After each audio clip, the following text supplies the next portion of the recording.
Guys, hi guys, look ko. There's a G, grabe, kaka-watch ko lang and now I'm finally meeting you in the flesh. me too. Alam mo, I'm so happy to meet you right now. I'm so kilig. Grabe, you're so pretty in person. Thank you, Adam. Ang dami kong naiisip na past beauty queens pero for the sake of not comparing you with them, let's focus on talking about you. You know what? Kanina nagulat kami. Wow, Barbihan talaga ang face. Look, oh. Is this your first time to join pageantry?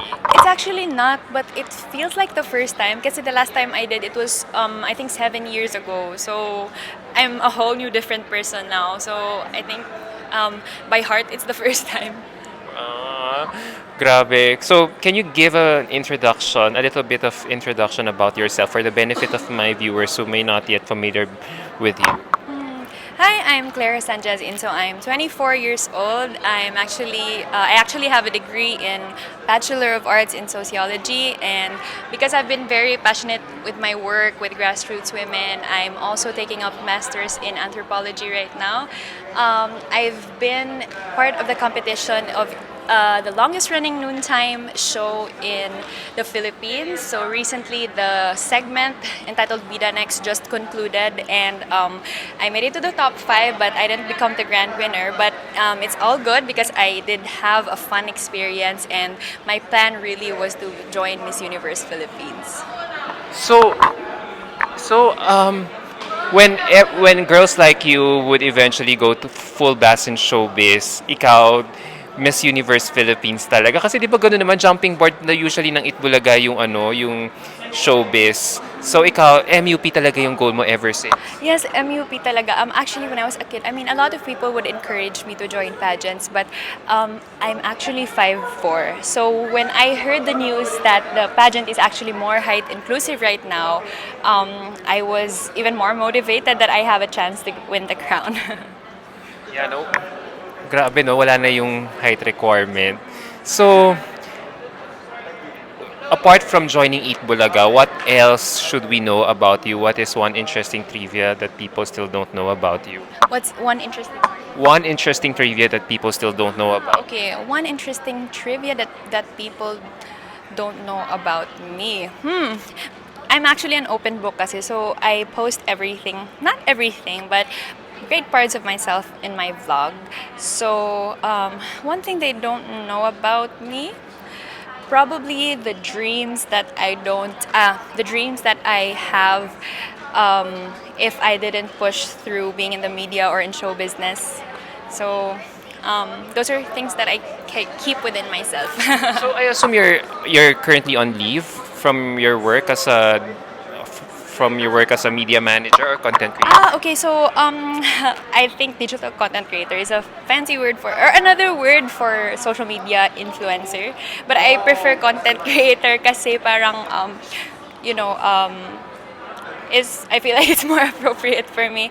So I'm not on leave. I can do it since it's just according to my own time and pace. So I'm doing it all together. How long have you been a content creator? I've been a content creator since 2017, I believe, 2016 or 2017. So that makes it 6 years now.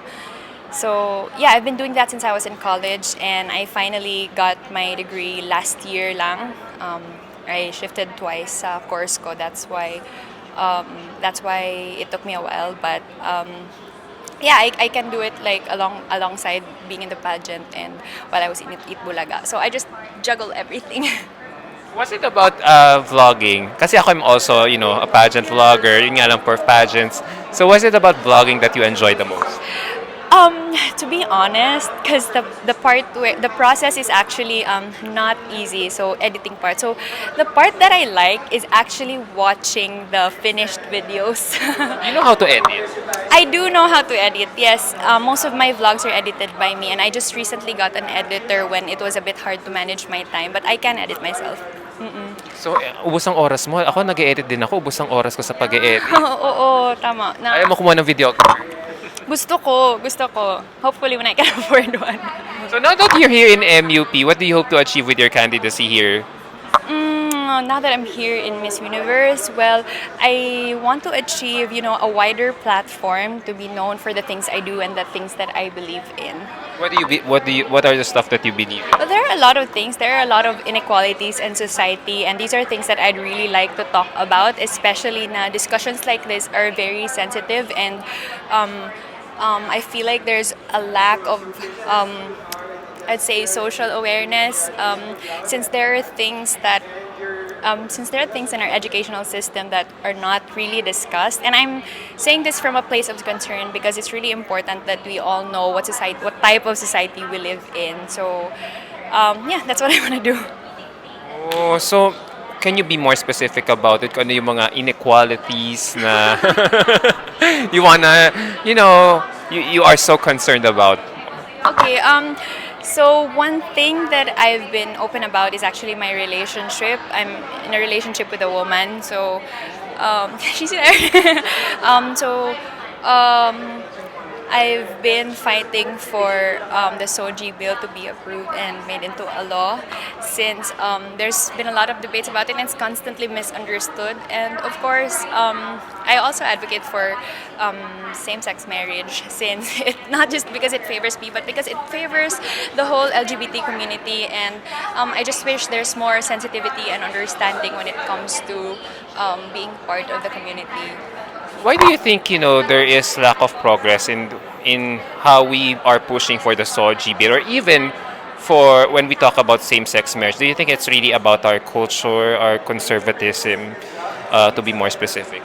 Um, so yeah, I think there's it's a bit hard to separate our belief system with the system that there is, and we understand that majority of Filipinos are Christians, and there's been an ongoing debate about that. I think what holds us back is our probably so opposite of open-mindedness. So I think if we just open up a little bit more, and if we entertain new beliefs and understand where these people are coming from, we can better understand why these things are needed, and it can benefit the rest of us, not just the ones that are at stake, like the people in the LGBT community. But what is really us now? I would like to congratulate you for making that huge step. I mean, you're joining MUP with no inhibitions. You're so proud of for yourself of who you are. That takes a lot of courage for a girl like you to even do that. To open yourself up to the whole universe.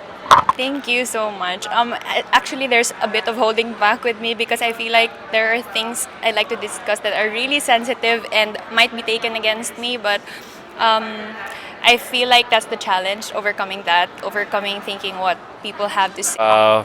You're so articulate. I mean, if kung hindi lang ang setup natin ambush interview, I would love for you to expound more on that. But for now, I'm so happy to be able to be talking to you at this moment. I'm so happy that you were able to finally made your first step of submitting your application form. Good luck on the upcoming days ahead. I heard the screening will be this coming weekend, so good luck talaga for sure. Kayang-kaya mo yan. Thank you so much, Adam. It's my pleasure also to be part of your platform, like to see my face there. Kasi I was just watching last night, and like someone sent me, and I was like, wow, this is so nice. Kasi I felt some kind of excitement kung anong nangyayari here in the physical application. So I'm also very happy to meet you. Me too. Ang ganda mo talaga. I wanna say something pero off the air na lang. Alright. Thank you so Baka much. masyado marami yung sinabi ko, i-cut mo na lang. Oo, sige. Baka wala na ako masabi next time. Naubos na. Ito nga yung gusto nila para makita ka nila na you're fearless individual making waves in Miss Universe Philippines. So, alam mo, may anggulo kang kumakaili ka na hindi ko ma-extend. Yeah. Alright. Thank you so much. I'm a big fan of her. Thank you so much, Adam, and I hope to see you around. Yes, me too. Thank you. Bye! Bye!